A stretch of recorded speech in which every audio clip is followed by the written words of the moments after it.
So this is the Professional Development Workshop, and the title of this session is Navigating the Publication Process, Advice for Junior Scholars from Journal Editors. And we've got three of them, managing this session or facilitating this session. Zachariah Mampilly from the City University in New York, Morgan Kaplan, who's the outgoing editor of International Security, and Jessica Jessica, help me say your name correctly, so I don't. Vinegar, like vinegar. Okay, Winegar, who's from Northwestern University. So without further ado, I'm going to turn over control to Zachariah. Zachariah, you have control. Okay, well, good morning, good afternoon, everyone. It's really wonderful to be here. Thank you, Shani and Amina, for the generous invitation to share with you some observations. I'm really excited to participate in this workshop. I know that you've already been in the session since this morning, so hopefully we can keep this a very dynamic conversation space to try to address some of the challenges around how do we get more African voices in leading publications.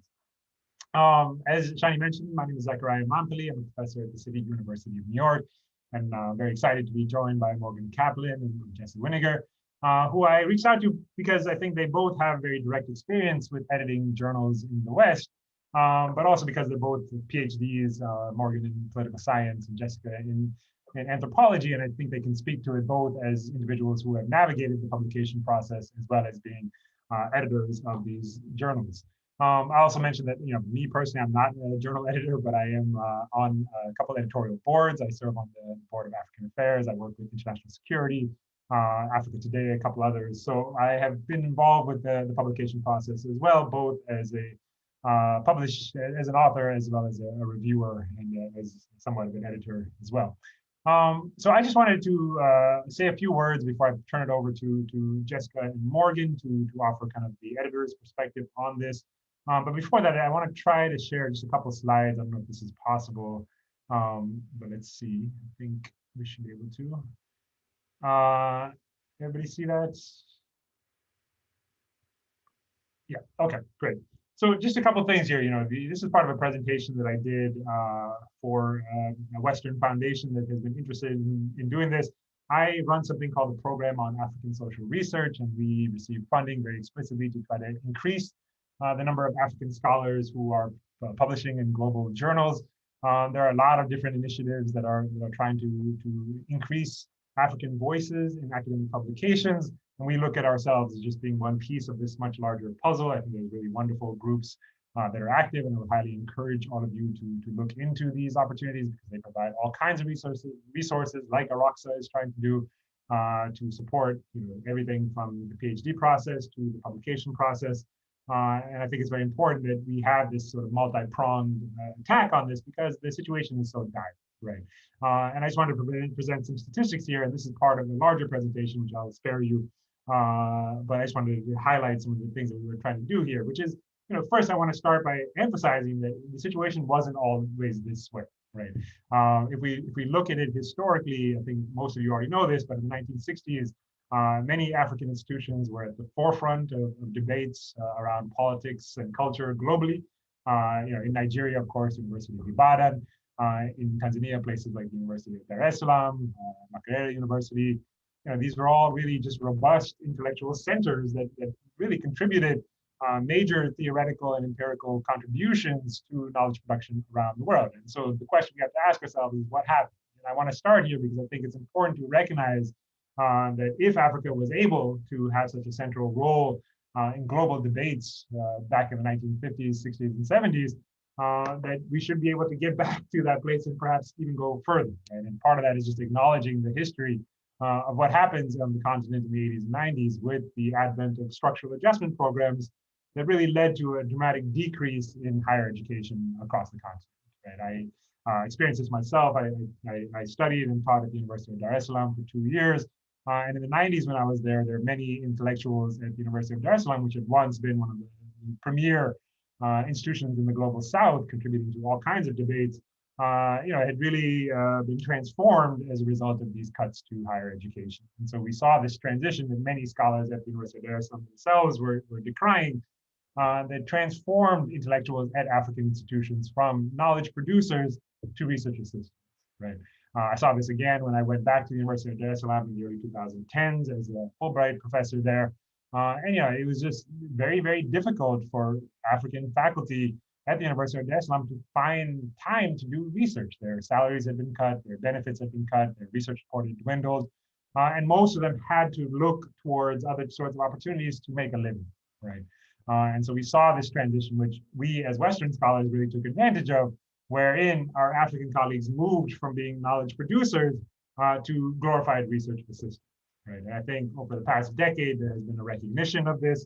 And so what we are trying to do at the Program in African Social Research is to upend this binary, right? We want to collaborate with African scholars. We want to do that in an equitable and just manner, not simply because of some moral concerns, but because we really fundamentally believe that we need to have African voices at the forefront of debates around Africa, but also about a whole bunch of topics that affect the planet generally, right? So whether we're talking about climate change, whether we're talking about inequality, whatever the topic is, the rise of China, so on, we really need more African voices at the forefront, right? And as I suggested, in my opening, the situation really is dire. I think I can show you some of these stats. Maybe I can't. Here we go. So there has been a lot of interesting work that's trying to look at the complete paucity of African voices in leading academic publications. Grief Chelwa, who is on our board at PASIRI, the Program in African Social Research, he was just a PhD student at the time when he wrote a very influential blog post about the complete absence of African voices at the top journals on African development or development economics. Here are just some of the stats. Only one of 27 editors. The Journal of African Economies was based in Africa. The Journal of Development Economics, considered perhaps the most premier site for publications on development globally, had 0 of 64 editors based in Africa. We can look at other studies that have found similar patterns when we look at different topics. So Peace Medier and Alice Kang wrote a piece in 2018 where they surveyed all authors working on gender-related topics being published, and only 3% of authors published in gender-focused journals were based in the global South, right? So this is not only Africa, but Asia and Latin America as well. This is pretty extraordinary because maybe we think that economics is more conservative than other disciplines, but even in a discipline like gender studies, which we may assume is more open to having voices from the global South, we see a similar pattern of exclusion unfolding. This plays out very much in terms of how Africa is viewed globally, right? In terms of how it is taught both at the undergraduate and graduate levels. And so there's an interesting study from 2016 by Briggs and Weathers, where they looked at the percentage of African authors published in top African journals. And they found that it declined between 93 and 2013. So again, even in Africanist journals, the trend is moving in the wrong direction, right? We see a decreasing number of scholars based in Africa. And as I mentioned, this is my only other slide, it really is shaping how we think about Africa around the world. And to me, this is, again, both a moral question, but also an intellectual, right? What are students based around the world, especially in Global North, learning about Africa? Whose voices are being privileged on syllabi? And so you can see in the study produced by Zimbalist last year, they went through both undergraduate and graduate syllabi to see the number of scholars based at African institutions. And as you can see, only about 15% of scholars represented on syllabi on African politics, right, have any connection to Africa, and even less are actually based at African institutions. Only about 9% are based at African institutions. Again, the point being this is both a general and a specific problem. It is general to the social sciences and humanities broadly, but it is even highly problematic in African spaces, right? So what we might think are sites where we would see more African voices, they're absent there as well. And I just wanted to start with this because I think it's really important to recognize the scale of the problem, not because we believe it is unchangeable, right? I think that the value of looking at these statistics is to recognize how problematic the situation is currently, but also to try to start thinking about how we might push past it. And as I mentioned earlier, to me, the only way we can go beyond, because again, I don't want to assume that this is done through any sort of overt discrimination. Right? I think a lot of this is actually more about implicit and more subtle forms of discrimination, which is not to rule out explicit discrimination, but to really take seriously the possibility that what we're observing here is not some sort of intentional effort by Western scholars to exclude African voices, but rather that we have arrived at a moment where both these sort of historical and structural biases, combined with, I think, the larger lack of interest in producing original research at African institutions, has produced a situation that I think is fundamentally untenable. And I'm grateful to be a part of numerous initiatives. The SSRC here in the United States has something called the African Peacebuilding Network and the Next Generation of Social Sciences in Africa, led by Cyril Obi, who is also on our board, that is doing really wonderful work. AROCSA, CORN, some of who, the Conflict Research Network West Africa, some of whom are participating in this session as well. You know, I think these are just a small sampling of the initiatives that are taking place, and that we all need to work together to really start to remedy some of these really problematic exclusions that we continue to see today. All right. So what does that have to do with this session today? I think, you know, what we wanted to do here is really try to provide, you know, some tangible advice to all of you. You all are ongoing PhDs or recent PhDs. You are precisely in the moment that we might refer to as the last mile, right? That you have done the empirical research, you've done the difficult coursework, you've done all the steps, and now the challenge is to make sure that all of that hard work that you've already done actually makes it to publication, right? Actually gets in front of audiences around the world where it is. And so part of our task today is not to sort of take on all of these big questions at the same time, but rather to try to provide you with some tangible tips and advice for how to navigate what can be a very confusing and at times intimidating process that tends to exclude voices from the Global South and from the African continent in particular. Right? So I'm going to turn it over now to I guess we will start with Morgan, if that's okay.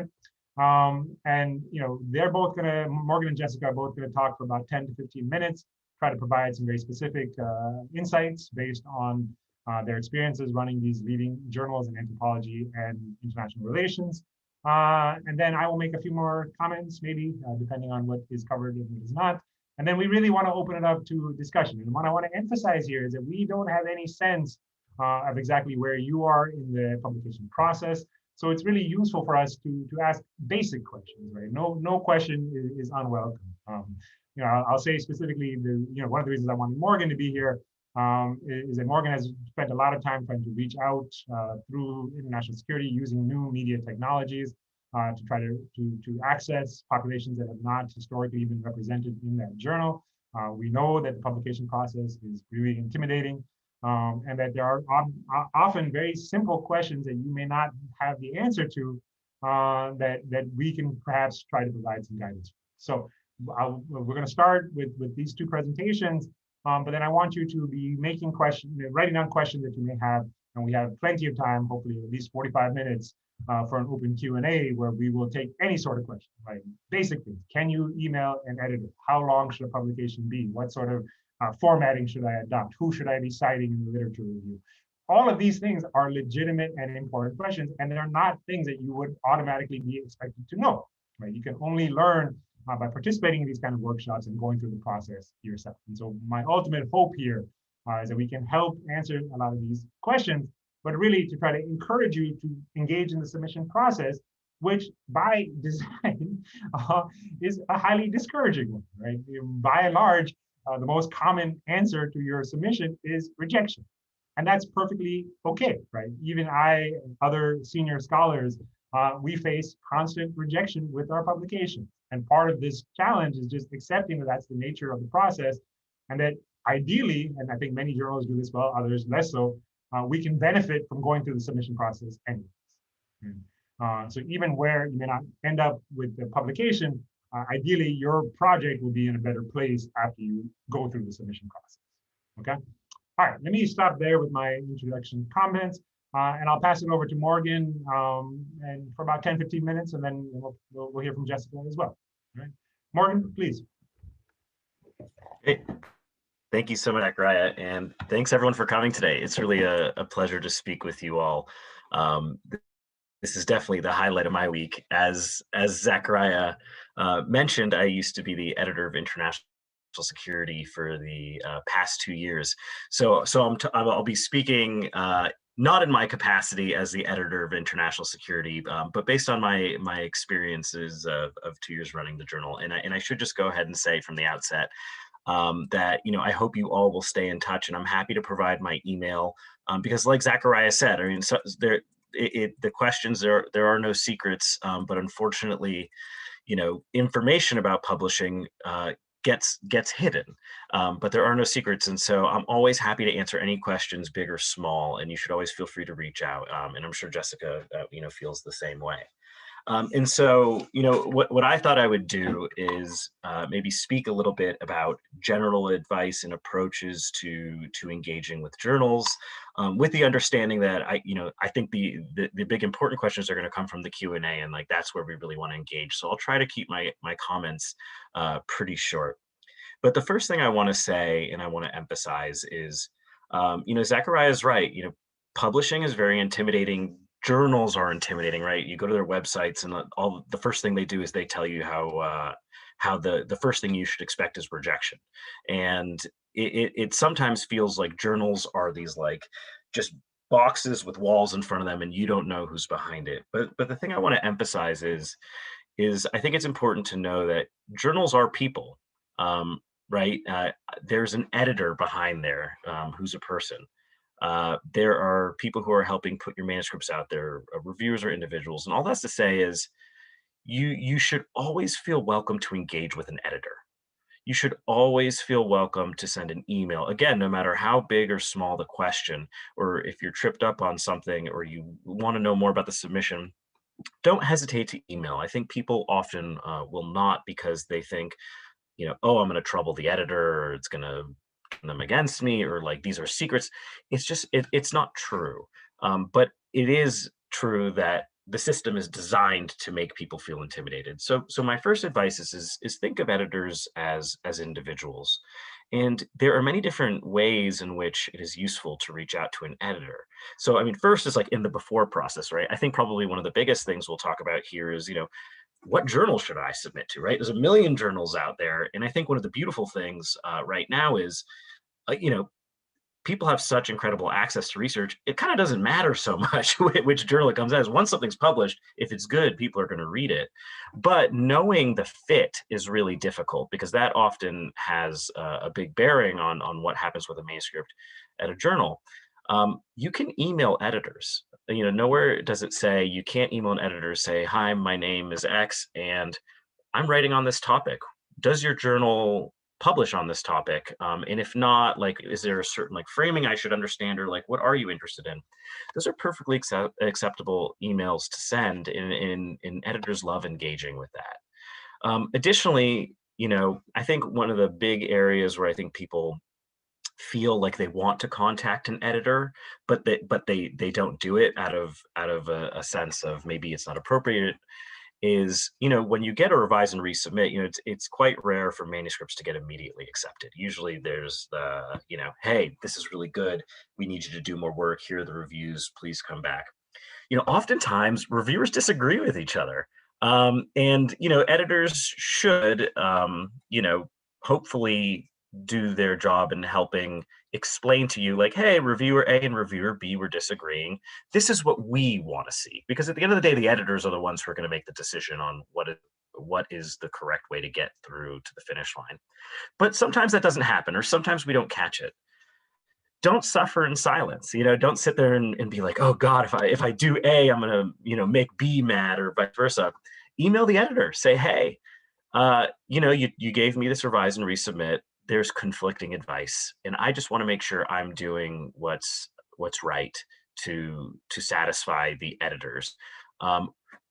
they will be more than happy to engage with you on that. Or alternatively, hey, reviewer B is telling you to do X, and I just want you to know, like, that data doesn't exist. That happened to me once. They were like, Morgan needs to do this. And I'm just like, I would love to do that, but there's literally no way. It's totally to your advantage and totally acceptable to email the editor and say, I just want to give you a heads up before I do this revision that I don't have this data. So given that, can you update me on your advice? So anyways, that's the first thing is, but behind the journal, there's a face, and they're always happy to engage, and you should never take yourself out of submitting to a journal.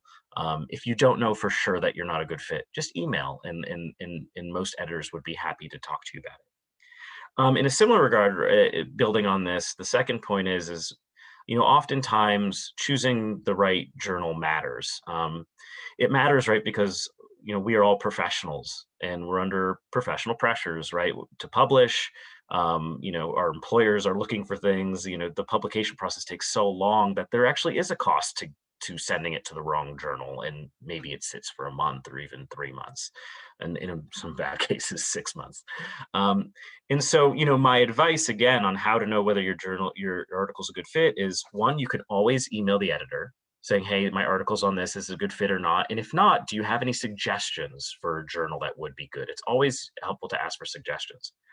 The second is, I think it's often important you can look at your own work to know who you're in conversation with. Journals are often looking, they're building conversations. Now, I think it's incredibly important for journals to make sure who's a part of that conversation is constantly expanding. If a journal is only having the same citations from the same 8 journals, something is wrong.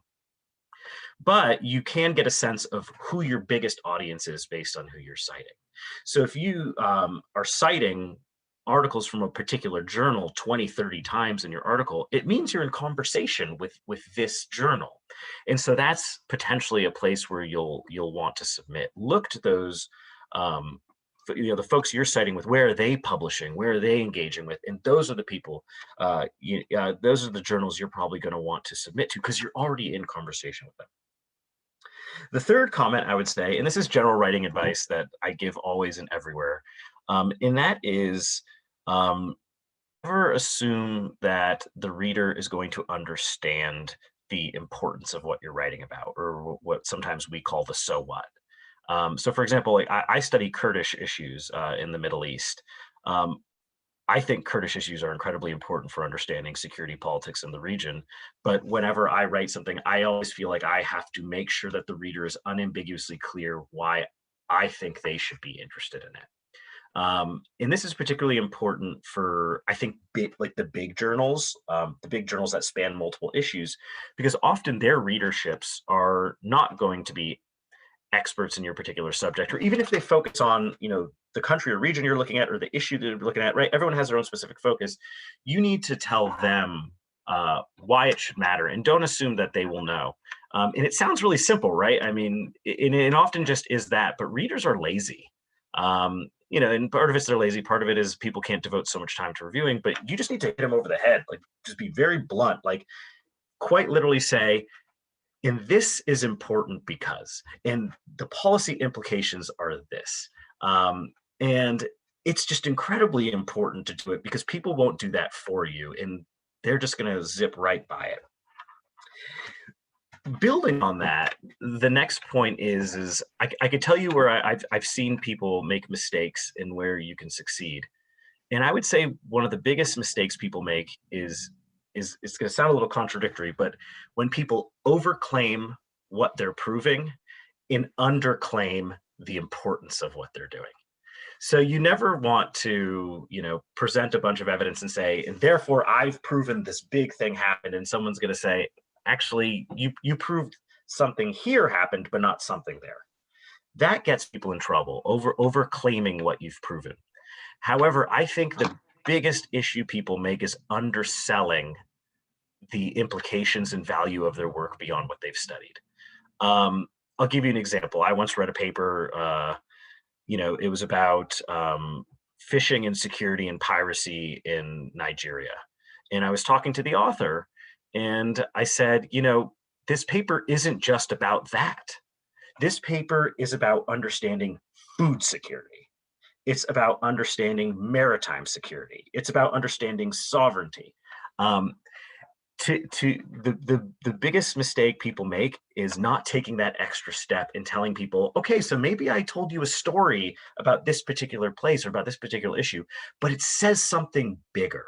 It has bigger implications. Don't be afraid to swing big and to say, if I'm right, this says something about international institutions. And then boom, suddenly everybody who studies international institutions is now paying attention. My next point, and I'll wrap up a little with probably one more point after this, but my next point, and I'm going to admit that this is probably a function of which journals you're submitting to, but for I think most American journals, right, there's a style. And unfortunately, style is the one thing that everybody can change and fix, which is frustrating, framing and style. But it also is something that makes it hard for reviewers to correctly, assess manuscripts, and it affects the fit. And the style that I think most American journals look for is what I call argument forward. They want to see you say point blank right at the start, there's this question, this is my answer, and this is why it matters. I argued this right away. And they're going to want you to be explicitly clear where your idea begins and other people's ideas end. Now, I will say that is a matter of taste and style. I believe that there are many different ways of engaging in research, or many different ways of building ideas, and there's a strong tradition, right, where actually you don't want to do that, right? You want to blend your ideas with other people's ideas, of course, appropriately citing and whatnot, but right, like you build things up slowly, you build an argument and you conclude. That is a matter of different schools of thought. But it still is important to recognize that at most American journals, at least from my knowledge, those types of that style is going to make it difficult for editors to pick up what's unique here. It's going to make it difficult for reviewers to pick up what's unique. And again, that's on the journal, but that's just something to keep in mind. The final thing I would say is it's just the most common question I probably get whenever giving these talks, which is, how do I know when to submit? It's a really hard question, right? I mean, we're all perfectionists, probably. If we're not, God bless you. But when do you submit? And my answer is this. It's not a finite one, but nothing's ever perfect. And if the review process is doing its job, even if you're well on your way to publishing and it's going to be an award-winning article, you bet the editor and the reviewers are still going to come back and beat you up and give you a ton of comments, because everyone's work can be better. So you can never do perfect. My advice is you want to be in a place where your argument is clear, where the data you're using is clear, and where the relationship between the two is where it should be, right? You want to say, this is my argument. I know it's my argument. That's what it is. This is my data. I know it's my data. There it is. Framing issues can be solved. Someone's going to pick you up on framing. You're going to choose one framing idea, and then another reviewer is going to say they shouldn't have framed it that way. But the bare bones of your article, as long as they're there and they're strong, that's what the editors are usually looking for. The rest is cosmetics. All right, so they disagree a little bit with your definition. They'll tweak the definition. But as long as you have the bare bones there, you don't need to get to 100%. You just need to get to 80, 85, 90. And that's my best advice there. And then the final quick thing I'll say is just don't reject yourself. Let journals reject you. You never know when a journal is going to read your work and say, wow, that's brilliant. Or you never know when you publish in another journal and the editor picks it up and reads it and says, damn it, they should have submitted to us. I don't know why they didn't contact me. But I'll leave it there, and I'll now pass it on to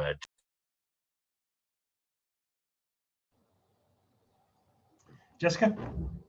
Great, thank you. I'm going to echo much of what Morgan said and maybe add some more words of advice. I do want to echo, to start with, Zachariah's insistence that we actually need African voices at the forefront, not just of discussing issues related to the continent, but more broadly on issues of global concern. And I know that many journals are moving in the direction of trying to globalize their editorial boards and their authors. The journal I co-edit, Political and Legal Anthropology Review, is actively involved in this process. This may shift depending on discipline, and it is a slow process and is not happening fast enough, but I'm hoping that we are at a turning point of being able to welcome and highlight more African voices in journals in the West. I'm speaking mostly from the US perspective. I think that European journals have a different style. For example, the argument can come much later. It's not as argument forward as the US-based journals. But I want to highlight the first point, which is to choose the journal wisely. There are journals that are area study specific. Those would be journals where you're making an argument or an intervention into the literature of a particular area, say African studies. There are journals that are discipline specific, but cover multiple regions, right? And there you would be making an argument related to the literature and the discipline. And then there's other interdisciplinary journals, which are not necessarily area studies related, which I guess would be Morgan's journal that he edited. And those would be arguments that would be the most broad argument that one could make. So I think it's important to look at your contribution and to figure out what kind of journal you think it belongs in. So one way to do that is to email the editor. As Morgan said, you shouldn't feel scared to, I know you probably do feel scared, but you know, editors are used to receiving emails about fit of pieces. Oftentimes an author will send the abstract and say, is this something your journal would be interested in? But I'd also encourage you to do your homework beforehand, and that is to really look at the different journals. You can look at their mission statements, which are easily available online, to see if your piece fits the mission of the journal.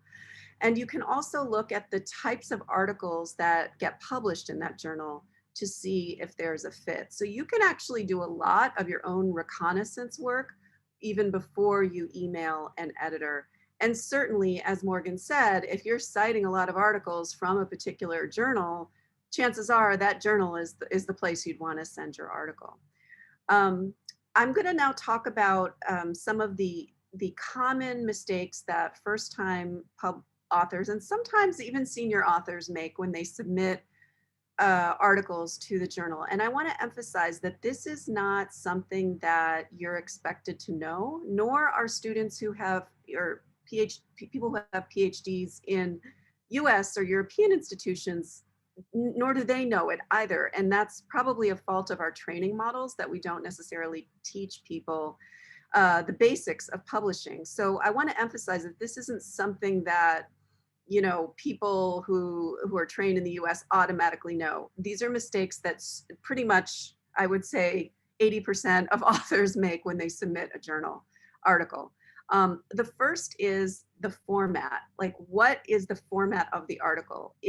And for this, I would say, first keep in mind the argument forward piece for sure. I argue this, and that's going to be really within the first, you know, page or two.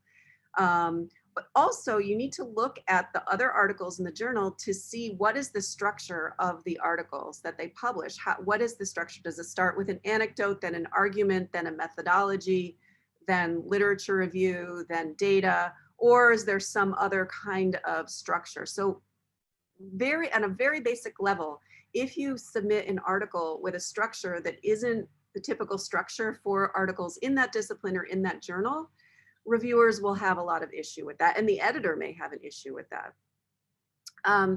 The other basic point that you would be surprised that a lot of people don't attend to is copy editing, or sort of presenting a professional manuscript. So not having spelling mistakes, grammar mistakes, strange fonts. So just really produce a polished manuscript and submit that, because for better or for worse, reviewers or editors, when they see a manuscript that doesn't look professional, it kind of makes the author look like they are not necessarily up to par. I also think it's really important, Morgan mentioned this too, is to engage the relevant literature. So many authors do not necessarily engage current literature on a particular topic. And that be because many of us are trained in PhD programs where we are reading literature from 10, 15, 20 years ago, or it may be because we're unsure of what the sort of current discussion is on a particular issue. And I want to acknowledge that this can be an issue if you're based in an African institution of getting access to the current literature. I know Hathi Trust can help and other open access kind of platforms. But you could also, if you know, maybe with AROCSA or other colleagues you might have at institutions that have good library access, you could ask for the relevant literature, especially if it's journal articles. But that is a common mistake that people make, is not engaging the relevant literature, and not necessarily a literature review, but saying how your work contributes to and expands upon the existing literature. The other common mistake that people make is they make an argument and then the data doesn't support the argument. So, or they're engaging in all of this theoretical kind of discussion of the literature, but then the data is completely emaciated. So really paying attention to the theory data linkage and making sure that your argument is substantiated by your data. This seems obvious, and I don't mean to make this sound like I'm talking down to you, but I recently actually had an R&R, revise and resubmit, where I was told my data did not really support my argument, and they were correct. So this happens, as Zachariah said, to all of us. So that's something to really make sure of on your initial submission. And then, as Morgan said, the broader stakes. What are and this often goes in the conclusion, the introduction, the conclusion, what are the broader stakes of your argument? So for example, you know, well, Morgan gave a great example. This isn't just about fishing in, I think it was Nigeria. This is actually about food security. So what is the what if? What is the payoff of your research? And if you can show that, then it makes your research look much more relevant and less provincial, I would say. Morgan already talked about how to handle reviews, but I just want to say, when you get reviews back, the first thing you should do is breathe. Because they're going to be critical. They always are, you know, usually some positive and some negative. And you need to take some time just to adjust to, you know, the shock of receiving reviews on your work. And then, you know, if you take a bit of time, then you come to a position where you realize that these are particularly useful. The review process, while it can be painful, is meant to improve your work. And if you can just keep that in mind, that these reviews are not a judgment of you as a person, but rather a way to help you improve your work, I think that can go a long way. As Morgan said, feel free. I mean, good editors will tell you how to read reviews, not all do, but you should always feel free to ask an editor how to handle particular changes or particular disagreements between reviewers. And then the last point I want to emphasize, which Zachariah also said, is rejection is okay. You know, rejection is the norm and it happens. And so you just go back to the drawing board and revise and select a different journal. I'm going to put in the chat a couple of articles that I find really useful, written by the former editor of American Anthropologist. And they're basic tips, some of which I mentioned, on how to get an article published. And they're for American Anthropologists, but the title is for any journal, really. And it's the common mistakes that editors see in, like I said, in so many submissions that you can avoid if you just kind of, you know, take these tips into consideration. So I will stop there, and I will, one of the links actually is, so it's a two-part article. One is open access and the other one is not. And I have a PDF. I think I can attach the PDF of it in the file so folks can have it. If not, I'll send it to Shawnee and maybe he can send it around. So I'll end there. Wow, wonderful. Thank you both, Jessica and Morgan, for this really useful advice. I want to just make a couple comments based on some things that Jessica and Morgan said, just to try to clarify how I see it, and I'm happy to include this in the discussion. But I also would encourage all of you who have questions either to put them in the chat or maybe use the raise hand function. So as soon as I finish my very brief comments here, we'll turn it over to all of you to hear your thoughts. So either use the chat function or use the raise hand function, and we'll go from there. So just a few kind of things I want to build on with both Jessica and Morgan mentioned. So one thing that I've seen very clearly with some of the junior African scholars that I work with in terms of how they navigate the publication process, with the program on African social research, we take a, what I would consider to be a very honest take on what these barriers to publication are. And I think one of them goes back to this issue of fit, right? And how do you decide what the fit is for your journal? And so here, I think you have to recognize that almost all the top journals globally are based in the global north, and that the meaning of each of these disciplinary traditions can often be very different in the West than it is in the African continent, right? One of my dissertation advisors, for example, was Mahmoud Mamdani, the great Ugandan scholar, who actually received his PhD in political science at Harvard University, trained by a very mainstream political scientist, but is currently housed in an anthropology department. Right, because the nature of his work no longer fits what Americans consider to be political science research. And this can be very tricky for you because you may choose to identify as a political scientist, right, because you were trained as a political scientist. But what political science means in Nigeria or elsewhere in Africa can look remarkably different from what political science looks like in certain American journals. Right. And so I wanted to encourage you to consider alternatives, right? So one of the things that I've done as somebody who's a heterodox political scientist by American standards is that I publish in interdisciplinary journals, right? I publish outside of political science. I publish in sociology or other spaces like that. And I publish in thematic journals, right? Area studies and others. So if I have something on climate change, then I might publish in an environmental studies journal. And that's perfectly normal and is a good way to navigate, what the question of fit, right? Which can often be a reason that you may face a desk reject at the outset, which again should not be taken as an assessment of the quality of your own work. It may really be that the Journal of Conflict Resolution, for example, is a highly quantitative journal. It really wants pieces that are driven by statistics and the latest, empirical methods, right, that are fashionable amongst conflict researchers in the United States. It has a title like the Journal of Conflict Studies, so you may think that writing a historical analysis of Boko Haram would be a good fit for the Journal of Conflict Research. But I can tell you it won't be, right? Because they've established very clearly what they mean by conflict research.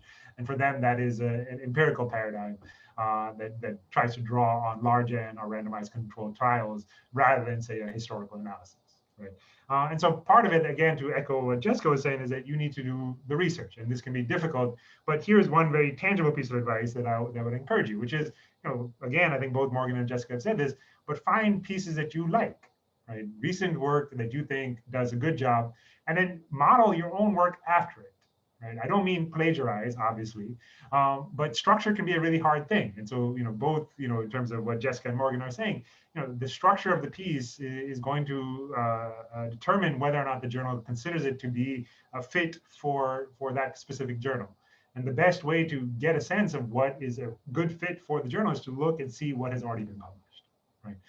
And then work through that essay. So if you like this essay by so-and-so, go back through it and try to figure out, where do they put the argument? Where do they put the literature review? How do they structure the empirical or the case study material that they're providing, or whatever other evidence that they're providing, right? How do they structure the conclusion? Because if you have a sample for what that looks like, you can borrow that structure and adapt it for your own needs, right? It's a very tangible way to try to figure out the question of fit. A couple other things that I think are useful. I just want to throw them out here. We can talk more about them. The one thing that journals always do is to tout their impact factors, right? And this terminology may not mean much to you if you're not familiar with it, but it's basically an assessment of how often that particular journal gets cited by others, by other journals, right? It's a technical term, but it is used to sort of assess, what are the most prominent journals within any particular disciplinary tradition.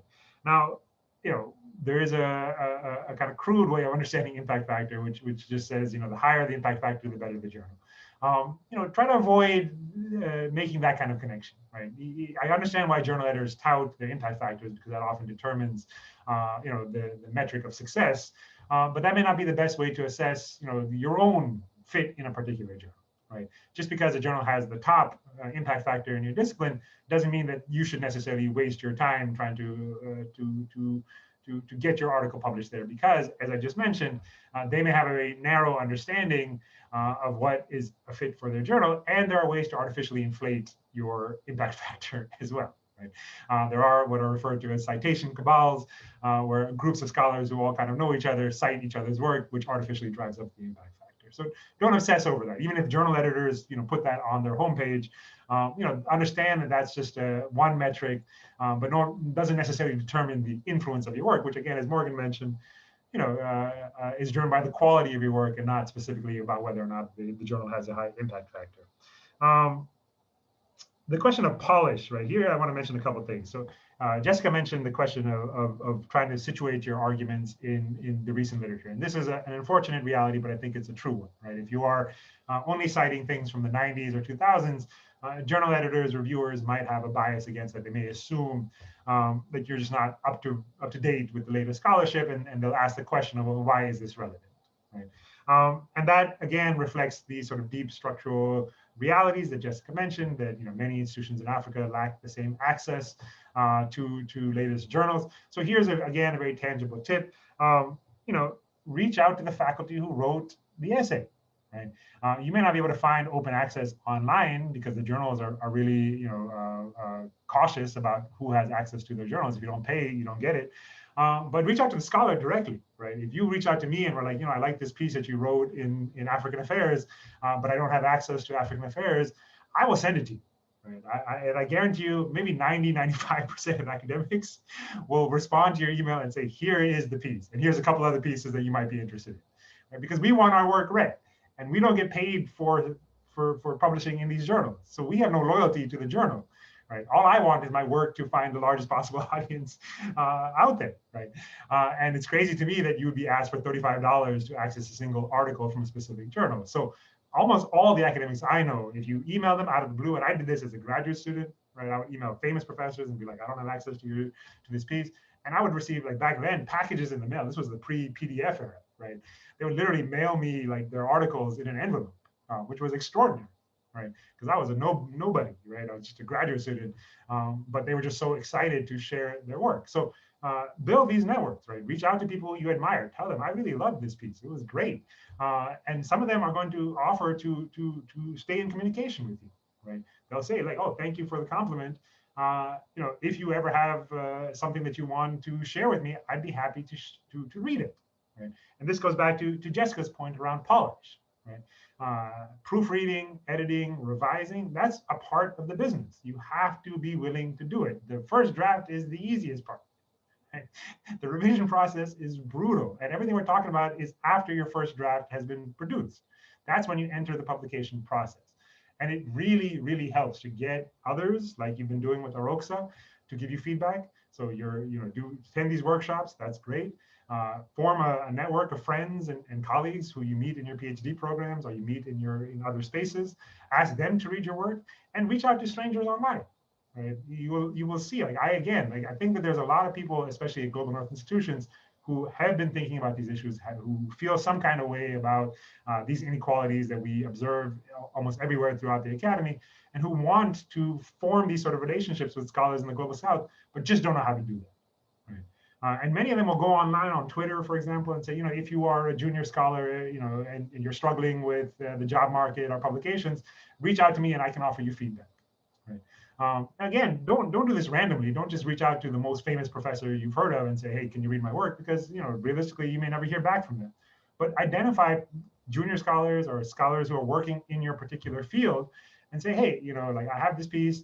I would love, if you have a chance, any sort of comments or feedbacks, and I guarantee some of them will respond and will actually provide you that feedback. I do it all the time. I get random emails from people, and if I find it interesting, if I find it relevant to my work, I will absolutely find time to read their work because it helps me. Right? It benefits me. I'm based in the United States. I work on the Global South. I can't always go and do research. I can't always be in conversation with people in these countries as much as I would like to. And so I really enjoy having relationships with junior scholars and learning from their research, right? But you have to take the initiative, because I can't figure out who you are, to reach out and say, hey, you know, I would love to be in discussion with you. Can we talk, right? This kind of outreach I did as a PhD student actually led to some of my most important relationships, right? I had a faculty member at a different institution altogether who, you know, was probably more important to me than my own dissertation advisors. Right? And that's just the nature of the academic community. So again, you know, not everybody's going to respond. Not everybody's going to have the time. We're all really busy. We're all doing this on a voluntary basis. But what I've found is that many people would like to have these kind of relationships, would like to form genuine, meaningful relationships with scholars based in the Global South, but just don't know how to navigate that process. So put that initiative on you. All right, let me stop here, because I want to make sure we have enough time for a discussion, and I see some hands up already.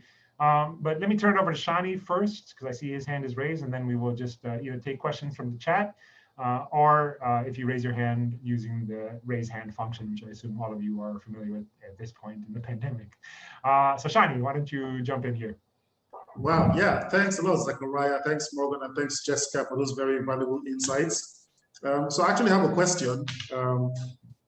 And this goes to the heart of, you know, what AROCSA stands for, you know. So as you know, AROCSA is a platform for bridging the gap between academia and practice. Yeah, we're trying to enable conversations happen between academia and practice. So in terms of journals, journal publishing now, you know, so if someone is a civil society practitioner, for instance, in the course of doing their work, you know, they have the inspiration, you know, or the motivation to want to write an article.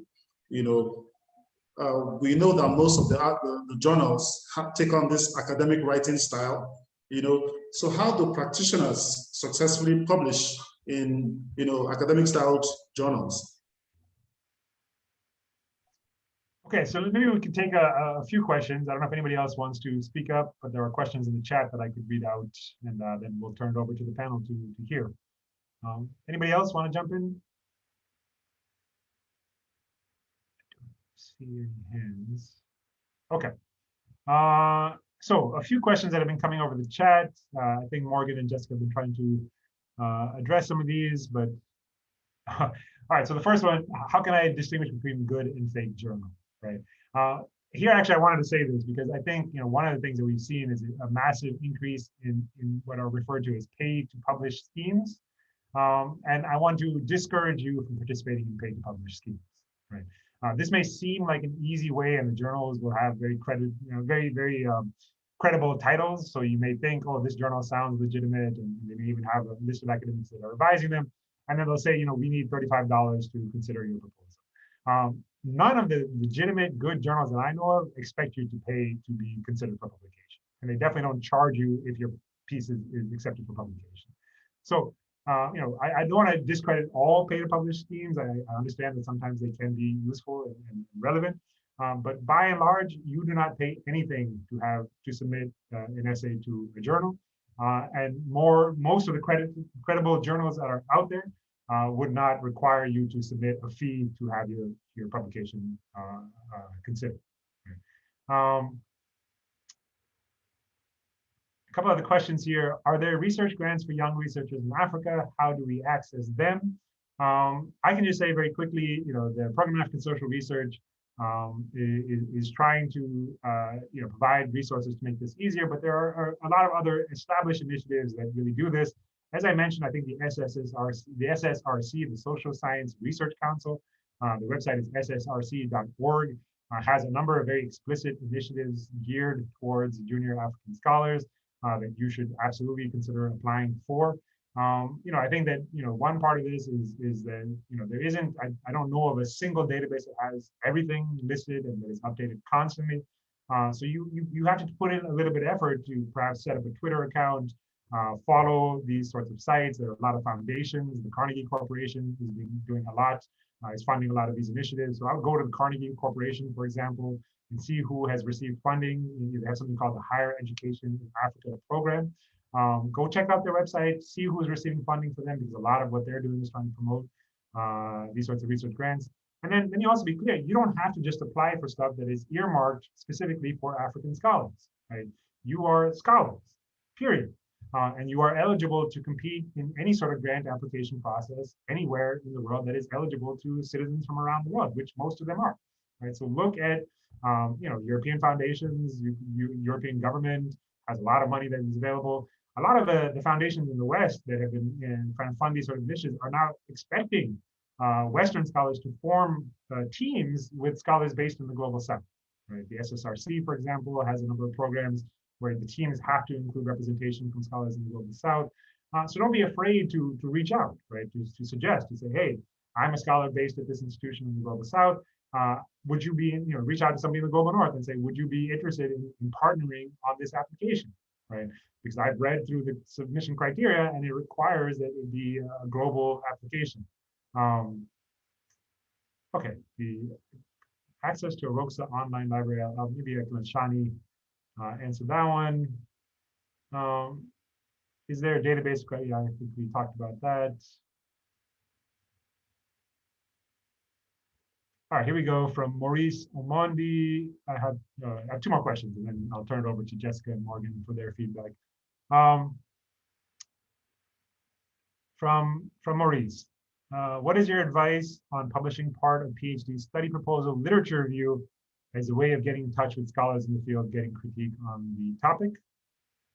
And then from Tarila, if you have experience with grant selection or review of grant applications, what do you think is the major setbacks for applications from African scholars based in Africa? Let me turn it over to Morgan and Jessica, then I'll come back and offer some insight on Shani's question or either of these 2 questions. So maybe Jessica, you want to get us started this time? Sure. On any of these questions, so don't Yeah, feel there's a question about plagiarism. If you have a conference paper from Shaka Bob, let's say I submit a conference paper to the International Labor Organization. If this work is part of my thesis, will it count as plagiarism when I'm asked to perform a Turnitin report at the end of my studies? I would say that may depend on your institution and you should maybe ask your advisor about it. But I will say one thing about self-plagiarism. If you can't publish the exact same piece of your own in more than one venue, but you can publish part of something, like you can have an article, but a little small part of that article was previously published, say, as part of conference proceedings. That's okay. It just cannot be probably more than, 25% of the work, whether it's an article or a book that you're submitting, could have been previously published elsewhere. So it's not plagiarism. I think we refer to it as like self-citation. And basically the point is editors want to see original work, but they will understand you may have presented parts of this work in prior venues, such as conference proceedings. In terms of literature review, publishing a literature review, I would say that, there's a few journals that are geared towards literature reviews, but there aren't many. So oftentimes at these research journals, like the one that I edit, we will get a literature review in. It doesn't match what the journal is doing. So if you want to publish a literature review, you should be publishing in a journal that does literature reviews. And in that case, it's also typically has to involve your own particular take on the literature. So it's not just a regurgitation of what other scholars have written, but rather your kind of take on the body of literature. So probably the pinnacle in our world in the US is the annual reviews. The annual review of anthropology, the annual review of, there's probably one for political science, they're for a number of different disciplines. And those are kind of review journals. But those are kind of really hard to get into, but they would provide a good example of what that would look like. But in general, you want to have original research when submitting to journals. I'll stop there and let Morgan chime in. Sure, yeah, I much of that. One thing I'll say really quickly before jumping to the questions, because Zachariah mentioned, feeling free to reach out to scholars to seek mentorship and advice. One thing I will say that I noticed, when editing IS is I was trying very hard to expand the pool of reviewers for international security. And oftentimes we get a manuscript that, is focused on Africa. And of course, the thought is I need a scholar from Africa, right? I mean, it would be inappropriate for an article not to be reviewed by a scholar from the region itself. And this may be an institutional thing, but it actually is extremely hard sometimes to get emails, to track down people's emails. And I'm not sure what the institutional reason is, but you'd find someone's website, but there'd be no email. And we would have a really difficult time getting in touch with that scholar. And so that's just maybe something to point out, is that for some reason, that's no fault of your own, and it seems to be institutional, I don't really know. Your email is often not public. And so someone may want to talk to you, but doesn't know how to talk to you. So reach out to them, and they may be like, I've been looking to talk to you for a while now. I can't seem to find your email. So please do reach out to people. Shani's question about practitioners looking to publish academically is a really good one. I mean, often I think we get the question of the other way around, but it's really interesting. And what I'd say is this: there are different types of journals that I would say are on a different scale of academic and policy and orientation. And what you should do is, if you are a practitioner looking to publish in a scholarly academic journal, right, you may be best to look for a journal that, one, you can see sometimes does actually publish practitioners, right? If you see a journal that literally never publishes practitioners, that may signal to you that, that it's not the type of work they're looking at. But some journals often publish practitioners and also have an explicit mission to do so. So for example, international security and security studies are journals that have like very explicit missions to be policy relevant, and are, when a policymaker emails them and says, I have a paper idea, we don't say, sorry, you don't have a PhD, or you're not a scholar, or this is a scholarly. We're open to that stuff. So some journals are like that. And then some journals kind of sit in the middle ground. The example that comes to my mind here is the Washington Quarterly. The Washington Quarterly is a journal here in the United States that is not considered academic. I'm not sure if it's because they're not peer reviewed or what it is, but it's like, it's academic. It's just that their mission is more to focus on policy. And so look for those journals. The second thing I'd say is, I actually think the solution to half of all of our problems are co-authoring. Practitioner, find the person who's an academic who focuses on your issue, and you both bring something to the table. You're a practitioner, they're the scholar. They are going to greatly benefit from your insight, and you're going to greatly benefit from them being able to say, oh, in the literature, the thing you're talking about is this. Like, we have a word for it. So co-authoring, I think, is often a good solution. I think that in academia, there's a lot of pressure to solo author, right? It demonstrates our ability to be scholars. But come on, we're here to generate knowledge, and we're here to build relationships. And two brains are usually better than one. In terms of other questions, the reviews, yeah, I think what Jessica said was really important about review articles. Almost always, even if it's a journal, let's say, that like is explicitly about publishing reviews, it's always important to have your take. What's your contribution to how you read it? Did you read it a way that other people didn't? Do you create a new framework for thinking about the literature? And what I'd say is it is a great way. Part of the question was, can you connect with scholars that way? Absolutely. And one way you do it is, let's say there's 3 people that you particularly are reviewing, email them and say, I am writing a review piece and your work features prominently in my review. I would love to ensure that I want to make sure I'm representing your work correctly. And I would love your take. People love that. One, because people have massive egos, and nothing makes them feel better than like, oh, wow, someone's engaging with my work. They're writing a whole review article on it. But it's also, very respectful, and it's something that I think avoids drama, right? Is like, nothing makes people more angry than when someone posts a review say, I didn't say that. It's like, well, now you avoid that because you actually are engaged with that author, and then they may be the reviewer, and they're like, in some way they've already seen it, and they're like, well, they're engaging with my work and they're critiquing it, but like, I've spoken with this author and I think it's in good faith. In terms of the plagiarism question, yeah, check with your institution, check with the editor. I would say that sometimes the most frustrating thing from an editor's perspective is people are not open about the history of their work. The truth is for most journals, we can make anything work. There's a solution to anything. All right, so maybe a certain part of your paper you've published elsewhere. We can ask for permissions. All we got to do is email the publisher. We can say, oh, you got to put quotes on that. You got to put a citation on that. But if you don't tell the editor, that's when trouble happens. And I'll stop there. I know there's more questions, but I'm doing, maybe it's my glasses, but I'm doing a poor job of speaking to the screen and reading now.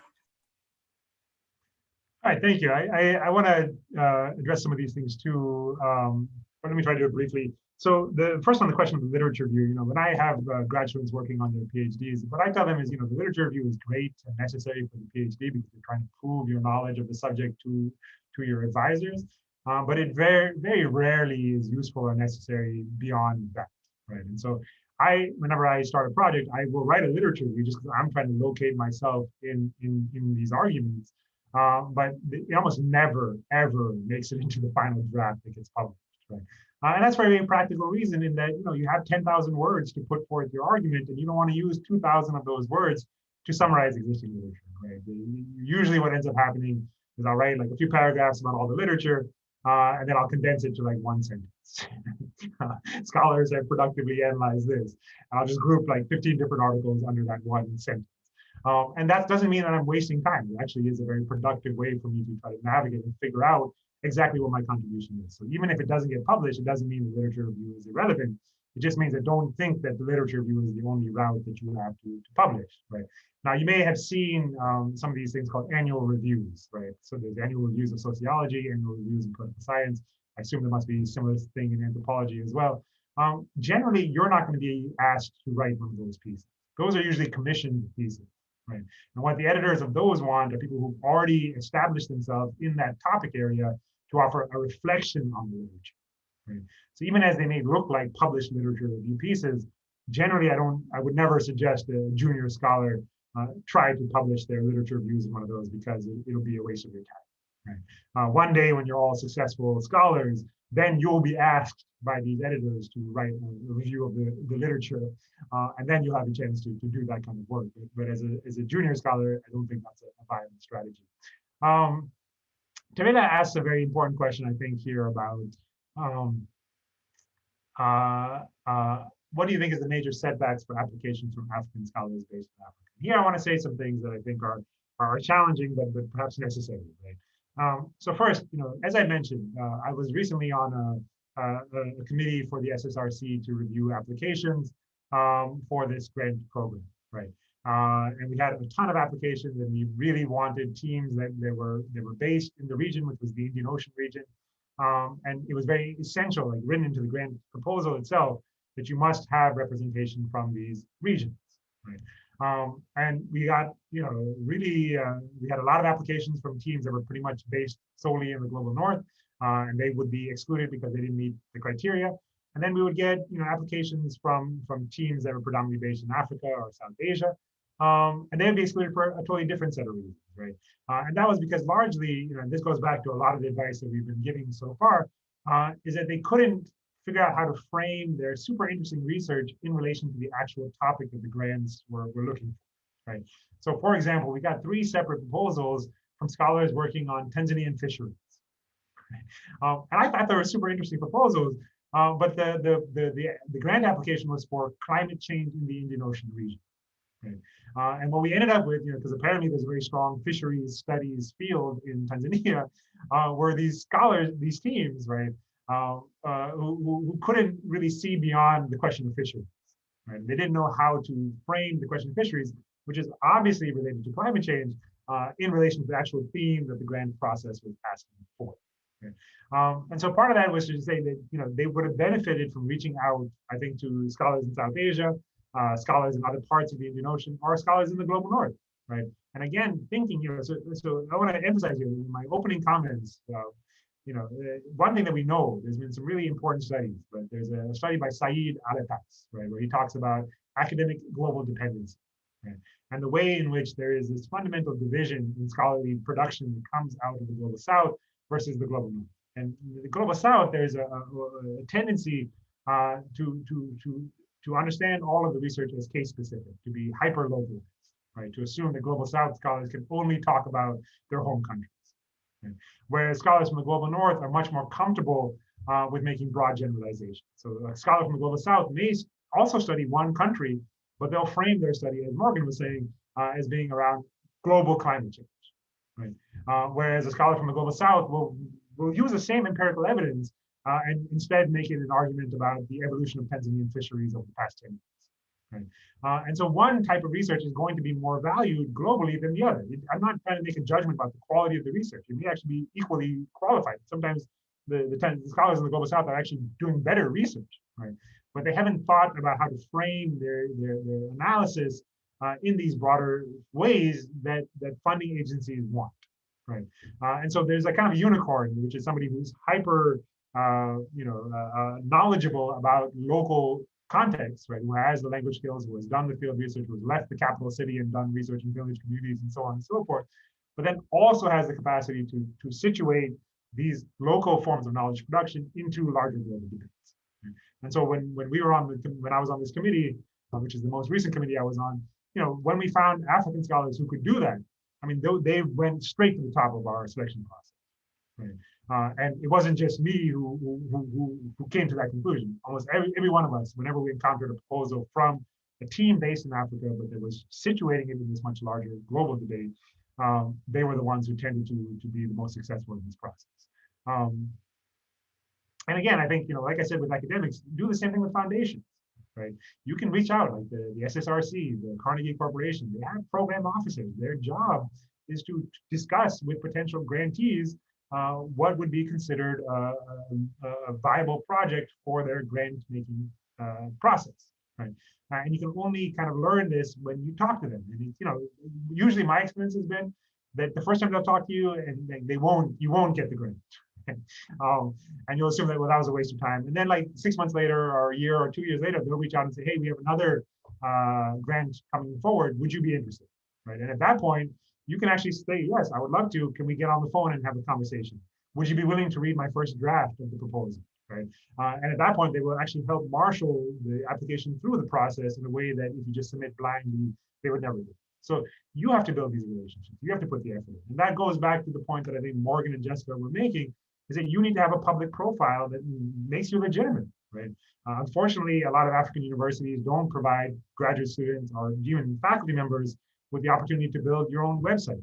But there are free ways to do this, right? Go to WordPress. They offer free tools. Google offers free tools for you to have a website, which at the very minimum should have a biography and a summary of your research interests and a method for people to contact you. All of this is free, right?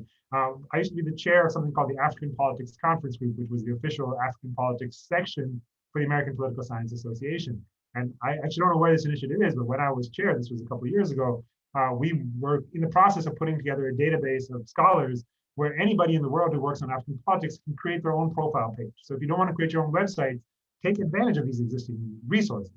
Academia.edu, again, it's basic, but it's useful. I find so many people on academia.edu that I then reach out to and ask for copies of their papers, right? LinkedIn, these are, again, free tools that are available to you. And if you don't have these things, especially by the time you're an advanced graduate student, you are failing. You're responsible.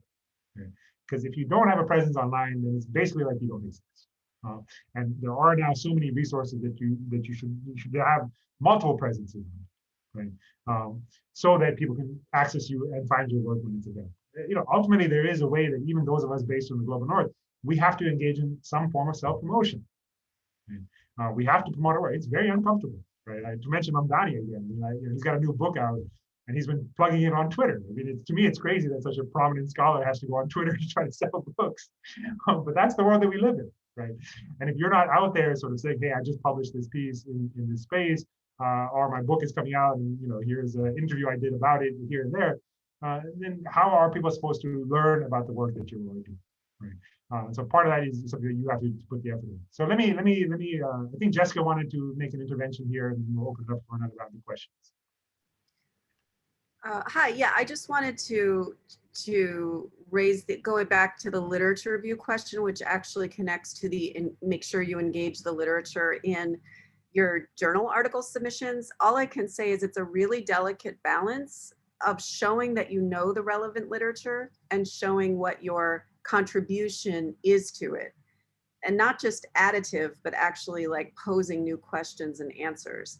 And so I think for journal articles, one of the things to think about is maybe don't think about it as a literature review per se, but as showing that you know the literature and you're building upon it. So maybe framing it that way can help, but it's definitely a difficult balance. But no one wants to read a dry literature review. I also just want to address the question about article processing fees. I think Mr. Malato, I think you can just email the editors and ask if you can have the fee waived because you're a scholar based in the Global South. Often they will waive those fees. I also hope that you're not engaging in pay to publish, that Zachariah talked about could be potentially negative and not as a reputable journal, but some reputable journals do have some smaller processing fees, but I think you can ask directly for those to be waived. That's all. Shani? Yes, I wanted to ask another silly question. So with academic journals, if you're going to send in an article, is it sufficient to just conduct only desk research only? Would that be sufficient to send in an article to a peer-reviewed journal? Let me turn it over to Jessica and Morgan for this one.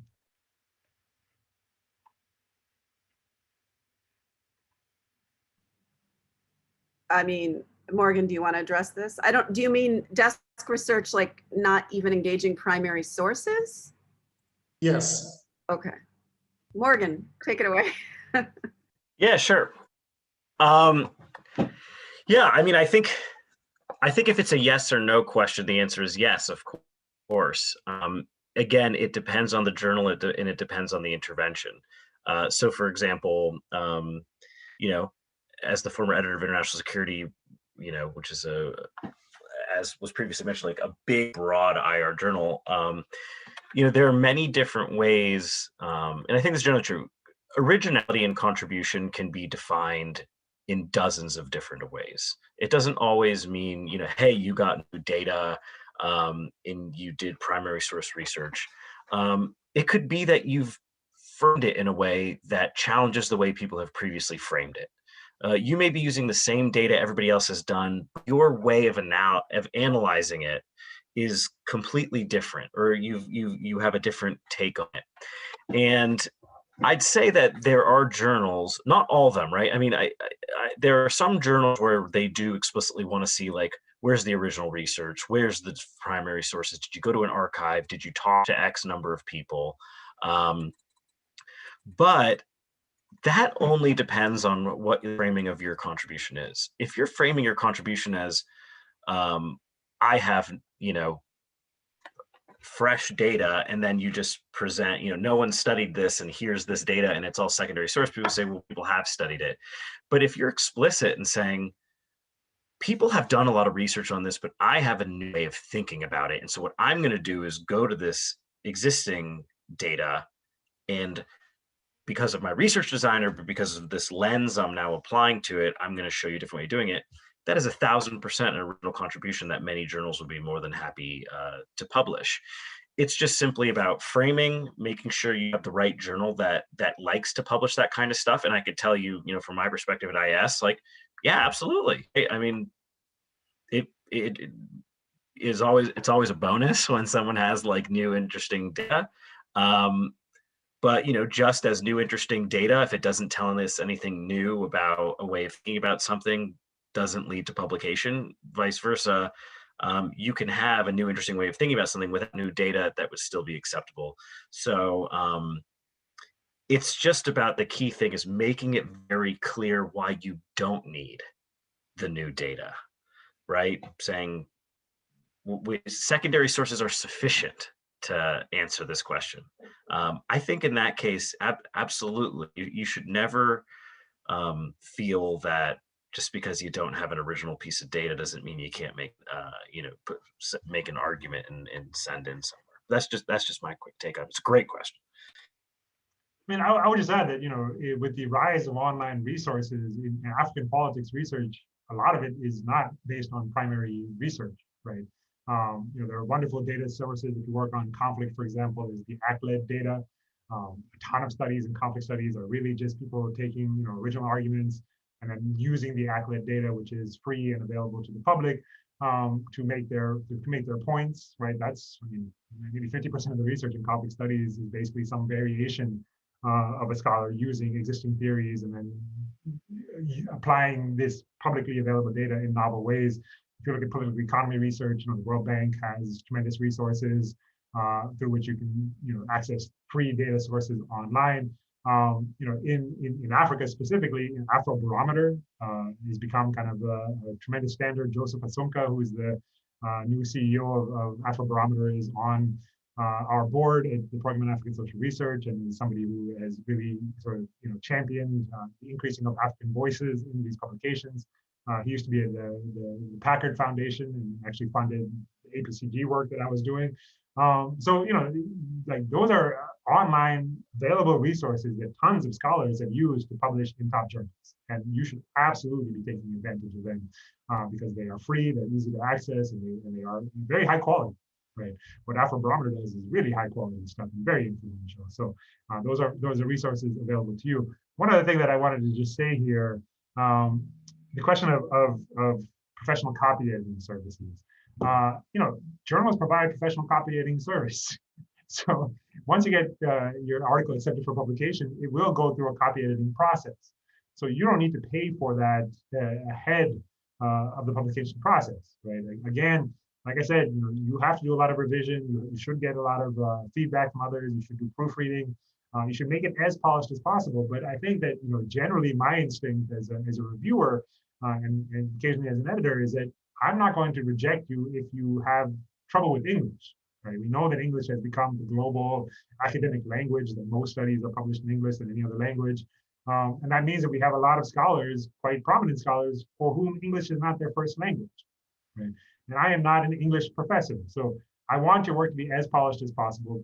Don't submit something that is not ready to be seen by others. But once you've gone through this process of trying to make it as high quality as possible, including working on the writing style, working on the quality of your writing, then you will submit it to the journal, and if it gets accepted, it will go to a professional copy editing service. So you don't need to pay for that independently. That is part of the submission process. Jessica, do you want to jump in here? Yeah, I just wanted to address that and echo what everyone has said. I think that there might be a confusion of copy editing versus polish. So yeah, if your article is accepted, it will be copy edited at no cost to you. What I think we were emphasizing is that a manuscript should look as clean as possible upon submission. And that can be as basic as running a spelling and grammar check in Word or another program. You'd be surprised at how many authors, including native English speakers and writers, do not do that basic step. And that basic step, if you don't do it, communicates a kind of lack of professionalism. So I think that's what we're referring to when we talk about polish, not necessarily the final copy editing. And I like Morgan's suggestion. If you have a friend who's a native English speaker, they could help you make your language a little bit more into idiomatic English. But certainly copy editors, once the article is accepted, can help that process as well. Okay, so we only have a few more minutes. Oh, sorry. I just want to remind, but Morgan, feel free, and if there's any final questions, now is the last chance that we have. Maybe we'll have 1 more minute to respond. But Morgan, feel free. No, I was just going to say, I wanted to acknowledge you kind of what you were saying, Zachariah, that look, good editors and good reviewers, and I'm emphasizing the word good, should not care about typos, and they should not care about the quality of English language. What they should be doing is caring about the quality of your ideas and caring about the quality of the data. Unfortunately, I do want to acknowledge that not all reviewers have that way of approaching it, and neither do all editors. And that's why I say it's unfortunate that you do have to consider, typos and things like that in the submission, because ideally you shouldn't, because any editor worth their salt and any reviewer worth their salt knows it's not about the quality of someone's English language. That's right. We have copy editors to fix that stuff. But unfortunately, people, that's where their bias comes in. And we see it all the time. There are some people out there who are going to read it in, whether it's implicit or not, something subconscious or not, they're going to say this person is not a native English speaker. This person is now not from the United States or from the global north. And there, all kinds of things are going to come into the review. And it's our job as editors to fight that. It's our job as kind of the people above reviewers to see through when a reviewer is biasing against you because they know English is not your first language. It's not, and it has nothing to do with the quality of your work. It's about who they've now determined you are. And I just wanted to flag that, like, that happens, and that's unfortunate, and we need to do as much as we can, those of us who are native English speakers and in charge of these journals, to combat that. But I just wanted to like emphasize that the duty actually should fall on us as editors, and the duty should fall on the reviewers not to penalize people for these mistakes at the beginning. I just wanted to make sure that was emphasized. All right, so we're almost out of time here. I wanted to see if there's any final comments or questions. Otherwise, we will wrap it up. So last chance here. I don't see anything new in the comments section.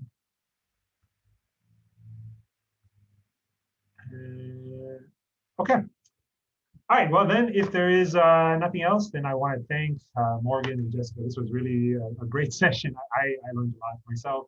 I hope it was useful. Like I said, feel free to reach out. We want to be available to you. We want to increase the number of submissions and ultimately publications from our colleagues on the continent. You are all very early in your careers, and so we look forward to seeing all the wonderful things that you do. But the main thing here is, to give you a sense that you can do this, right? That it is a brutal and sometimes very challenging process, but we all have to go through that, and over time you get better. It's like exercising a muscle. Right? You learn how to handle rejection. You start to understand what exactly the editors are looking for. You start to realize how to improve your own writing and what the weaknesses in your own scholarship is, and find solutions for that, whether it's co-authoring, asking other people to read your work, finding mentors. Whatever your strategy is, there's no single formula, right? But there are many types of successful academic careers, and I think that part of the task is really just having the confidence to know that you are welcome in these spaces, and that there are, I think, sincere efforts to try to increase the number of scholars based in Africa publishing in these sorts of spaces, right?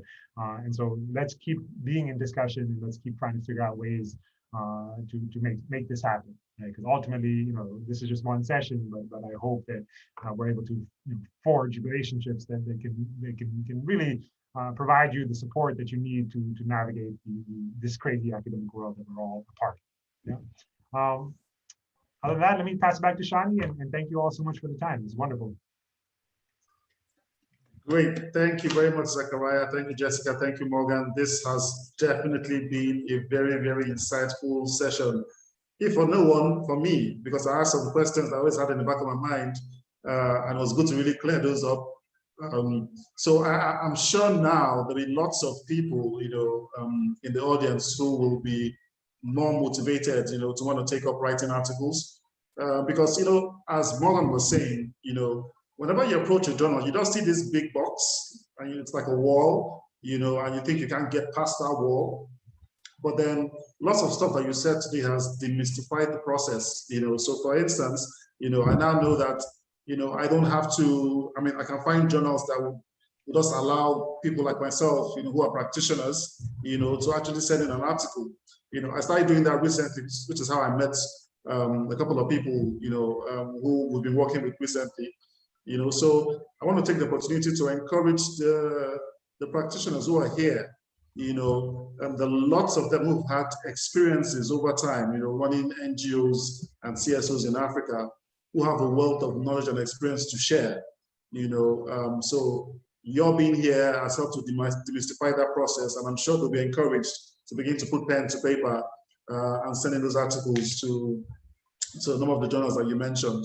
So of course, Morgan, I know you've left international security, but I mean, there's obviously from knowing you, there's access, to international security. So if anyone's addressing any issues around that, they can be sure to contact you.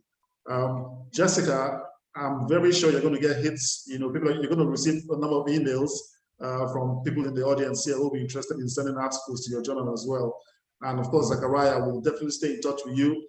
We know the road ahead of us is still quite long. There's quite a lot of work to do. So we have to stay, together and make sure that we can keep opening, opportunities for African scholars, to be heard, globally. So thank you very much for your very, very valuable insights. And we hope to see you again.